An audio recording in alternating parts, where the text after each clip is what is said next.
কাশ্মীর সীমান্তে ভারত ও পাকিস্তানের সেনাদের মধ্যে গোলাগুলির ঘটনা ঘটেছে বৃহস্পতিবার রাতে। কাশ্মীরে নিয়ন্ত্রণ রেখা বরাবর ভারতীয় সেনা চৌকিতে গুলি চালায় পাকিস্তানি সেনারা।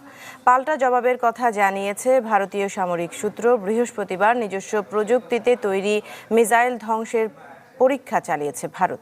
আর করাচি উপকূলের অদূরে ক্ষেপণাস্ত্র পরীক্ষা চালানোর ঘোষণা দিয়েছে ইসলামাবাদ। এদিকে চলমান অস্থিরতায় উদ্বেগ জানিয়ে দুই দেশকে সর্বোচ্চ ধৈর্য ধরার আহ্বান জানিয়েছেন জাতিসংঘ মহাসচিব অ্যান্টনিও গুতেরেস।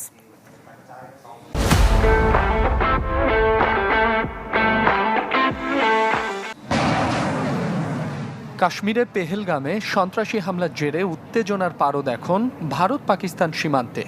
এরই মধ্যে কাশ্মীর সীমান্তে ভারত ও পাকিস্তান সেনাদের মধ্যে গোলাগুলির ঘটনা ঘটেছে।